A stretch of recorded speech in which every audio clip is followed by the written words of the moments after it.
Reaching the Proxima system requires an 80-year transit through the void. Traversing that distance consciously is a physical impossibility for the human body. Our biology is simply not designed to survive the upkeep of a multi-decadal journey inside a closed system. In its active state, the human body acts as a furnace, constantly burning through a ship's finite supply of oxygen and calories, while the clock of biological aging never stops ticking. To reach a new sun, the crew must figure out how to effectively cease existing as active biological entities without actually dying. The hibernation pod is the technological answer. It is a synthetic womb designed to halt the progression of time for everything inside the glass. Sustaining life for a century requires holding the body on a razor's edge, lowering every vital sign to the absolute brink of death without allowing it to tip over. The only way to survive the distance is to engineer a state of absolute physical stasis. The sequence begins with therapeutic hypothermia. The pod rapidly draws down the occupant's core body temperature until it sits just above the freezing point. Under normal conditions, this would be fatal. As the body cools, the water in the blood begins to crystallize. At these temperatures, sharp, jagged ice crystals form inside the cellular walls, eventually puncturing the membrane and rupturing the cell. To prevent this, the pod replaces blood with an oxygenated cryoprotectant fluid.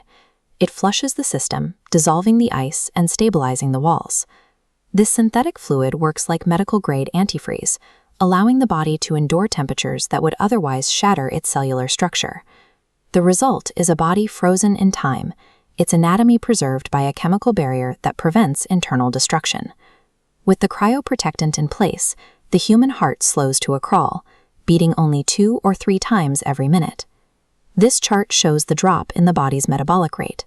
Total energy consumption plummets by 95%, leaving only a tiny sliver of biological activity. Because the body is no longer burning calories or aging, the ship's vital oxygen reserves remain virtually untouched by the crew. By transforming the crew into perfectly preserved biological ghosts, the pod removes the massive logistical burden of keeping humans alive for 80 years. While the physical frame is preserved, an 80-year stasis would normally cause catastrophic muscle atrophy and permanent brain damage. To prevent this decay, the pod utilizes a neural link interface to monitor and stimulate cognitive health during the long freeze. The system feeds low-frequency micropulses into the brain, keeping neural pathways active through constant stimulation. These survival pulses create a complication. The human mind is prevented from ever fully shutting down or entering a natural sleep.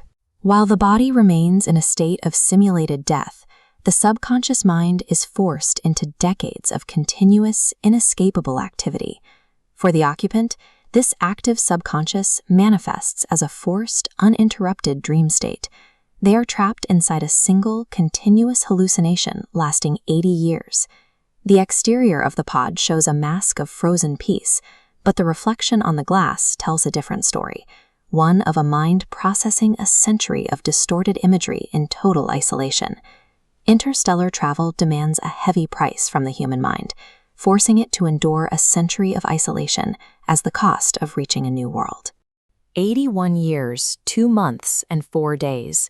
This was the exact duration of the Starship Achilles' journey before it successfully reached its destination, the orbit of Proxima Centauri b. From a navigational standpoint, the mission was a total success. But inside the cryopod bay, the precision of the flight plan meets the messy, physical reality of the human body. For Captain Marcus, the revival sequence is a physical assault. He collapses onto the deck, purging synthetic cryofluid from his lungs while his body struggles to process real air for the first time in nearly a century. Marcus is the only one moving. The pod beside him, belonging to Dr. Elena Vance, remains sealed and silent.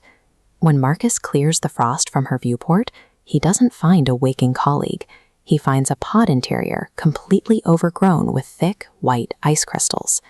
The data presents a stark forensic anomaly. While the Achilles navigated 81 years of deep space without a single error, half the crew in this bay never woke up. The ship successfully crossed the light years, but the state of Pod 02 suggests that the vacuum of space wasn't the only thing that could kill the crew before they reached home. To understand the failure, we have to look at the baseline mechanics of stasis. Human cryosleep depends on one critical factor, the active regulation of cryoprotectant fluid. Because the human body is mostly water, freezing it normally would cause cells to expand and rupture. This cryoprotectant acts as a chemical antifreeze, replacing the water to prevent those lethal ice crystals from forming during the deep freeze. During the rewarming cycle, the system must be perfectly calibrated. As the body temperature rises, the fluid must expand and stabilize without breaching the cell walls.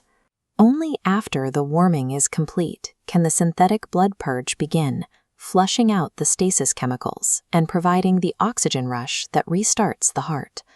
In this environment, survival is a matter of narrow tolerances. If a system degrades by even a small margin, the biological result is terminal. The flight logs for Pod 02 show that its failure didn't happen at the end of the trip. The collapse began 41 years ago, right at the mission's midpoint. A localized power surge hit the bay during year 42, causing a momentary lapse in the ship's secondary life support. This graph shows the impact. While the ship's main engines remained unaffected, Pod 02's fluid levels dropped instantly below the critical safety threshold. Without that fluid, the cell-level protection vanished, leading to the process of cellular crystallization. Without chemical protection or thermal regulation, the water remaining in the body froze. As it crystallized, it expanded, shredding Elena's tissue at a microscopic level from the inside out. The log shows her vital signs ceased 4 decades ago. Her body remained frozen while the ship continued its course through the void.